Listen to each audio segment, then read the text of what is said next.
네, 안녕하세요. 벌써 이제 종강을 앞두고 이제 기말고사 기간이 다가왔네요. 자, 시험 공부는 뭐 당연히 이제 업무와 같이 하느라고 많이 못 하셨을 수도 있겠는데 제가 그 시간을 조금이라도 단축시킬 수 있도록 좀 해보고요. 항상 열심히 해서 요번에도 좋은 결과 있었으면 좋겠습니다. 자, 일단 양이 좀 많죠. 사실 저희 프로그램 언어라는 거에 자바뿐만 아니라 다른 것들도 양이 좀 많고 그래서 여러분들이 해야 될 부분도 많고 그러니까 꼼꼼하게 좀 생각을 해보죠. 자, 8주차부터 해서 14주차까지 해서 저희가 작업을 하는데 그중에서 이제 제가 드렸던 문서 요거 얘기하는 거예요. 학습 자료실에 가보시면 여러분들 여기 학습 자료실 지금 여기 얘기하는 거죠. 이쪽에 오시면 뭐가 있냐면 이렇게 제가 올려놓은 문서들이 있어요. 이 문서들을 가지고 클릭해 봤을 때 나오는 물론 메모장에 들어가 있는 내용을 여기다 올려놓은 것들도 있는데 요런 부분들에 대한 것들도 다운받으셔서 좀 꼼꼼하게 좀 정리 겸 한번 보셨으면 하고요. 그걸 제가 퉁쳐서 지금 여기서 한 번에 쭉 한번 정리를 한번 해드리던가 할게요. 일단 14주차서부터 제가 정리를 하면 네트워크에 대한 내용을 저희가 학습했습니다. 그러면 이 학습한 네트워크 안에서 우리가 프로토콜에서 통신에 관련된 그러니까 표준 프로토콜이 있었죠. 그중에 이제 가장 많이 쓰이는 게 이제 TCP, UDP에 대한 걸 얘기했었고 제일 먼저 우리가 보통 채팅 프로그램이다라고 하면은 TCP에 관련된 부분이다라는 거죠. 그래서 이 부분에 대한 특징들과 그다음에 비교 좀 하셔서 꼼꼼하게 짚어 보시면 되겠고요. 그리고 이제 그 세 번째 시간이 이제 13주차에는 뭐 했냐, 스레드에 대해서 했었어요. 그래서 스레드에 대한 걸 했는데, 자바에서 스레드 작업을 한다라고 했을 때, 하나의 프로그램이 하나를 도는 게 아니라 하나의 프로그램 내에 이제 여러 개의 작업이 실행될 수 있게끔 해주는 건데 자바에서도 멀티 스레드도 가능하고 그런데 그 스레드 작업을 하기 위해서는 두 가지가 있었죠. 하나는 스레드 클래스가 있고 하나는 러너블 인터페이스가 있었다라고 보시면 되고요. 그 다음에 중요한 메소드가 누가 있냐면 실행부로 런 메소드가 있었습니다. 그리고 싱크로나이즈드에서 동기화, 임계 영역을 지정하는 거죠. 한마디로 이제 스레드 작업, 여러 개의 작업이 실행 중일 때 내 작업이 다 끝날 때까지 락을 딱 걸어 잠글 수 있는 형태의 것이 바로 이 싱크로나이즈인데 그 임계 영역 지정하는 형태에 대한 것들도 좀 봐두시고요. 그다음에 뭐 이 부분들은 그러니까 저희가 수업에서는 뺐지만 좀 학습을 여러분들도 꼼꼼하게 더 했으면 하는 바람으로 넣어놨었던 거니까 한번 그냥 읽어보시고요. 자, 그리고 뭐 링크까지 다 넣어놨으니까 지금은 급하니까 이제 기말에 치중한 형태로만 학습을 더 많이 하시길 바라고요. 자, 12주차에 IO에 관련된 거 있죠. 인풋 아웃풋에서 입출력에 관련된 건데 입출력에 관련된 거는 바이트 단위로 한 개 한 개 읽고 쓰고 할 수 있는 바이트 단위가 있었고 그다음에 문자열 처리를 할 수 있는 캐릭터 단위로 할 수 있는 게 있다고 그랬었어요.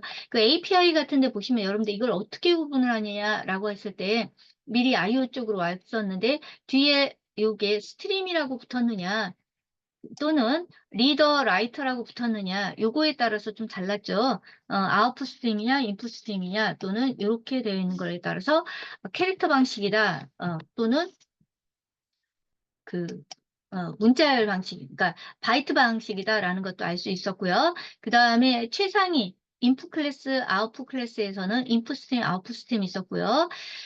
일단 파일도 IO에 속합니다. 그래서 파일에 관련된 모든 정보들을 갖고 있었죠. 파일을 숨겨진 파일이냐, 읽기 전용이냐, 뭐 이런 식으로 파일의 크기, 그리고 그 경로, 이런 모든 정보들을 갖고 있는 게 파일 클래스가 있었고요. 그 다음에 데이터 타입으로 읽어올 수 있는 애들이 있었죠. 앞에 데이터가 붙어 있는 애들은 자료용 타입으로 읽고 쓰기가 가능하다라고 썼습니다. 그 뒤에 보시면 읽을 수 있는 것들에 대한 것, 쓸 수 있는 것들에 대한 것들 이렇게 나오고요. 그다음에 11주차에서는 뭐가 있었냐면 컬렉션에서 자료 구조에 대한 게 있었습니다. 그래서 이 자료 구조에 대한 게 이제 시스템에 효율적으로 데이터를 하기 위한 방법에 대한 연구가 이 자료 구조들이고, 각 모든 언어들에 다 있었죠. 그중에 크게 나누면 셋 타입에 대한 거, 요 특징, 그 다음에 리스트에 대한 거, 그리고 뭐가 있으냐, 맵에 대한 것이 있었다라는 거. 키 밸류 한 쌍으로 들어가 있는 요 맵에 대한 거. 그래서 요 특징들과 그 다음에 셋 타입에 속하는 애들, 그 다음에 리스트 타입에 속하는 클래스들, 어떤 애들이 있는지, 그 다음에 또 맵을 상속받아서 만든 맵, 이거 인터페이스입니다. 지금 세 가지는 다 인터페이스예요. 셋, 맵, 리스트는. 그 인터페이스를 임플리먼트한 클래스들을 가지고 저희가 이제 자료 구조에 대한 것들을 한다라고 보시면 되고요. 특징들 좀 알아두시고요. 구분하실 수 있어야 되고요. 이런 것들, 문제들도 있었는데 잘 풀어보시면 좋겠다라는 생각이 들고, 자, 10주차에서는 저희가 뭐 했냐면 자바에서 제공해주고 있는 API들에 대해서 학습을 했습니다. 그래서 이제 API 보는 위치에 대한 것들이 지금 들어와 있는데, 이 부분이 어떻게 보면 내려고 마음 먹으면 되게 많이 될 수도 있는 부분이다라는 거. 근데 이제 그 중에서도 특히 우리가 자주 쓰는 것들에 대한 것만 제가 좀 중요한 것들을 많이 위주로 이제 다뤘습니다. 아무래도 다 하기에는 수업 이제 분량도 있고 그래서 자, 오브젝트와 스트링, 뭐 스트링 버퍼, 빌더 뭐 이런 거, 그다음에 래퍼 클래스에 대한 거, API에 대한 것도 했었는데, 스팀 클래스가 갖고 있는 특징이라든가 스팀 버퍼나 빌더가 갖고 있는 특징, 얘의 이제 문제점, 불변객체라는 것을 보완해서 만들어진 애들이다라는 거 구분 좀 하시면 되고요. 그다음에 유틸 패키지에 속하는 애들이 있었죠. 그중에서 우리는 스캐너는 이미 이전에 좀 했었던 거고, 랜덤 클래스라든가 각각에 대한 거, 그리고 각 이제 클래스들 중에서 있는 것들의 메소드들 의 특징들도 조금 구분을 해주세요. 수업 중에 다루지 않았지만 API 안에서 이제 다뤘던 것들 중에 뭐 스트링 클래스가 갖고 있는 메소드라든가, 그래서 이 메소드들이라든가 이런 것들에 대한 간단한 것들도 제가 문제 중에 언급을 할 수도 있다라고 좀 봐두시면 되고요. 또 이제 요 API에서도 이제 그러니까 요 부분이 방대하지만 그래도 될 수 있으면 그 수업 중에 다뤘던 내용 위주로 좀 했다라고 생각하시면 되고요. 그 다음에 구주차가 이제 이것도 방대한 분량이죠. 객체 지향에 대한 거죠. 그래서 객체 지향에서 클래스 설계하는 거에 대한 설명이 있었고, 그러면서 이제 생성자 함수에 대해서도 살짝만 언급을 했었는데, 생성자 함수에 대한 것들이라든가, 그리고 상속관계. 자, 상속관계 특징들 나오죠? 예, 우리는 익스텐즈라는 애를 쓴다라는 거와 단일 상속만 지원한다라든가, 그리고 수퍼라는 애가 있었어요. 수퍼와 수퍼 괄호라는 애가 있습니다. 그것도 좀 구분을 하시고요. 자, 상속은 이게 이제 부모 슈퍼 클래스가 있고 그걸 상속받은 형태 서브 클래스에 대해서는 이런 식으로 구현한다라는 거죠. 자, 구분하는 게 바로 디스와 디스 괄호에 대한 것이 있었고, 얘네들 특징이 있습니다. 무조건 첫 줄에 와야 되는 거죠. 자, 슈퍼와 슈퍼 괄호에 대한 것도 있었습니다. 그래서 슈퍼라는 이거는 부모의 인스턴스, 그러니까 접근할 수 있는 인스턴스 개념의 애다라는 거고, 괄호가 있는 거는 무조건 함수 개념이니까 이거 디스는 생성자 함수, 다른 생성자 함수 호출하는 거고, 슈퍼 괄호는 부모의 생성자 함수를 의미한다라고 보시면 돼요. 자, 오버라이드와 오버로드에 대한 개념도 좀 구분 좀 하시고요. 그 다음에 이제 상속이 나왔다라고 하면 추상 클래스에 대한 개념도 나오죠. 추상 클래스에 대한 요 개념도 잘 구분하시고, 그 다음에 그 이너리턴스 상속과 그다음에 앱스트랙트 추상 클래스를 비교했다라고 하면 그 다음에 이제 나올 수 있는 게 이제 추상 클래스하고 인터페이스를 구분을 합니다. 인터페이스 자체는 클래스가 아니에요. 그래서 자체적으로 객체 생성할 수 없다라는 것도 구분을 좀 하시고요. 다중 상속을 구현할 수 있는 형태가 바로 인터페이스를 가지고 한다라고 보시면 되고, 그다음에 인터페이스나 우리가 클래스 상속을 했을 때 부모 거보다 우리가 접근 지정자가 있었죠. 접근 지정자가 뭐 프라이빗, 디폴트, 그다음에 그 프로텍티드, 퍼블릭이 있었는데 그거 안에서 그 접근 지정자는 항상 상속받았을 때, 인프리먼트 했을 때 부모 거보다 더 높거나 넓거나 넓은 범위나 부모와 같은 접근 지정자 범위 내에서 사용해야 된다라는 것도 기억을 하시고요. 자, 파이널리는 이전에 한번 다뤘던 내용이었던 걸로, 네, 요번에 또 이렇게 나왔었던 거니까 그냥 봐두시기만 하고요. 자, 8주차에서는 뭘 했었냐면 함수에 대한 것을 저희가 학습했습니다. 그동안 이제 메인 함수 하나만 갖고 있었다라고 하면 이제 함수를 하나가 아닌 여러 개 그렇게 만든 이유가 있었죠. 메인의 부담도 줄이고 그다음에 반복적인 코드를 함수로 만들어서 호출에 의해서 쓴다라고 했었습니다. 그랬을 때 인스턴스 메소드가 있었고 스태틱 메소드가 있었습니다. 그 메소드 함수를 만드는 것은 딱 크게 나누면 두 가지로 나눌 수 있었죠. 그 두 가지를 가지고 이 두 가지를 가지고 뭐 하는 거냐면 우리가 네 가지가 나타날 수 있는 거죠. 이 네 가지 형태가 나올 수 있다는. 그러니까 매개 변수를 갖고 있느냐 없느냐, 리턴 타입이 있느냐 없느냐에 따라서 그 조합을 해서 네 가지가 나올 수 있다라는 것도 구분을 좀 하시고요.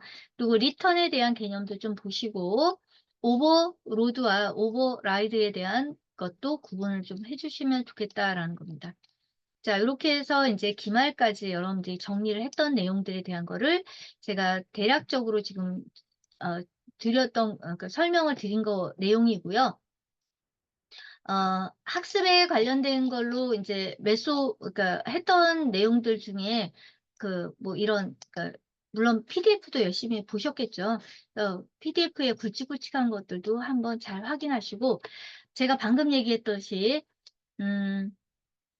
여러분들이 보셨던 내용 중에서 그, 메모장을 좀 한번 다운받으셔서 다 보셨으면 좋겠다라는 것도 있고요. 그 다음에, 저희 컬렉션 있었잖아요. 컬렉션 안에서 요런 기호 있잖아요.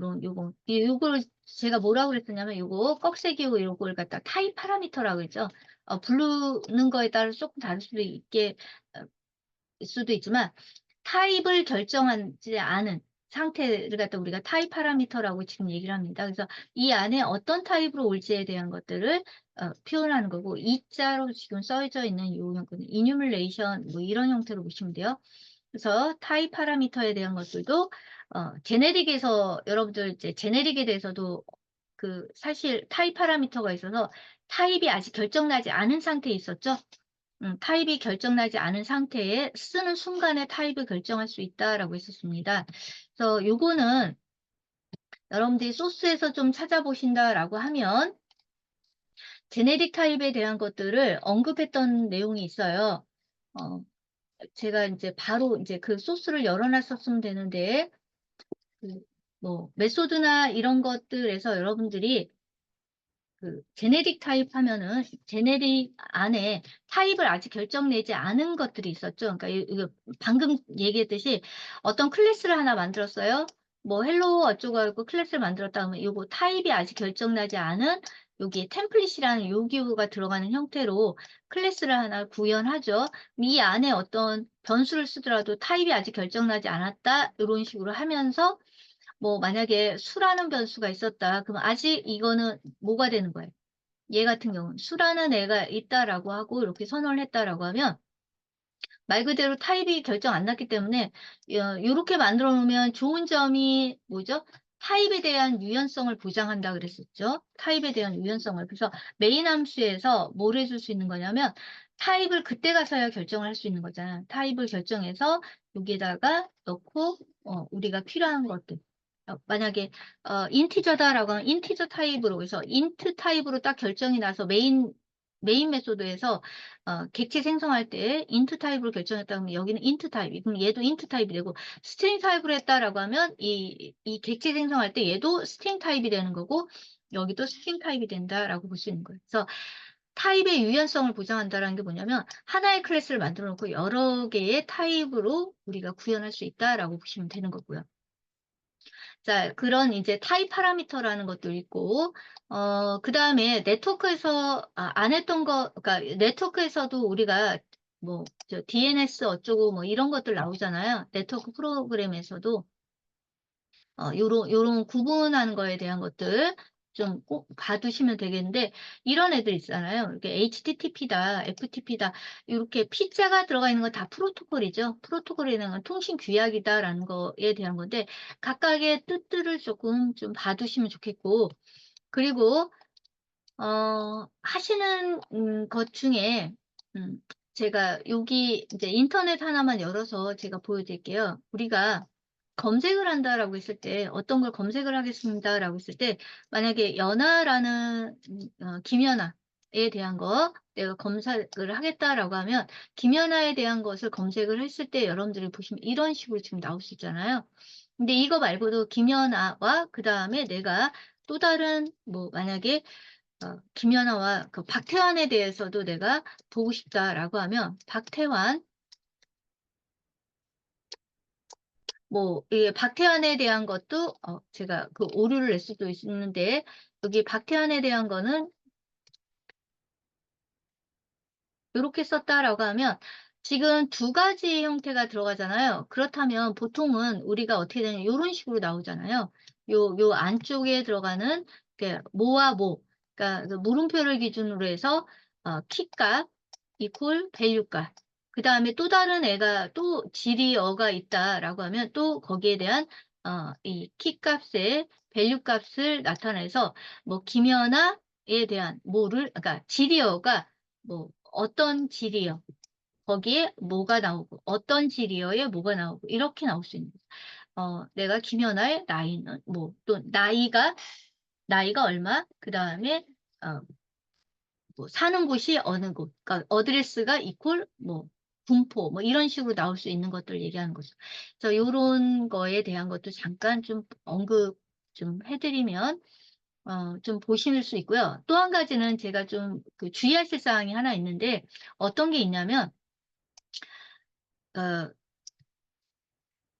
음 저 좀 전에 이제 네트워크 관련된 거에서 제가 얘기할 때 요것도 좀 써 놓을 걸 그랬었는데, 그러니까 한마디로 요런 거 구분한다라고 생각하시면 돼요. 요렇게 어떻게 구분하느냐, 고런 거에 대한 얘기가 또 질문이 있을 수 있다라는 거를 봐 주시면 되고, 모두 고르세요라는 문제가 나오거나 부분 점수 없음이라는 게 있으면 반드시 하나 이상의 답이 있다라고 생각하시면 돼요. 그래서 두 개씩은 꼭 골라 주셔야 돼요. 두 개는 고르셔야 된다라는 거. 그래서 부분 점수 없음, 모두 고르세요라고 하면 반드시 음 한 개의 답만 맞췄다고 해서 부분 점수 진짜 없습니다. 그러니까 제가 문제를 20 문항에서 최대한 내고 싶은데 그 개념을 제대로 이해는 하고 계신지, 고런 거에 대한 거. 아무래도 소스를 좀 많이 받으시고, 우리는 개발자, 그러니까 프로그램 언어를 배웠으면 이왕이면 하나라도 뭐 구구단 하나라도 짤 수 있는 사람이 됐으면 좋겠다라는 게 나의 바람이지만, 시간이 없고 너무 바쁘고 그냥 그 어쨌든 졸업을 위해서 나는 어떤 일을 해야 된다라는 상황이면, 여러분들이 최선을 다해서 개념 정도라도 좀 잘 알아두셨으면 좋겠다라는 거를 음 당부드리고, 여기까지 정리를 마치도록 하겠습니다. 제가 그 문서에 관련된 거는 또는 소스 코드라든가 이런 거는 제가 뭐 꼼꼼하게 다 다룰 수 있는 상황이 아니어서, 정리는 요 정도 선에서 여러분들한테 해 드리고요. 그리고 학습 열심히 하셔서 좋은 결과 바라겠습니다. 자, 열공하세요. 시험 잘 보십시오.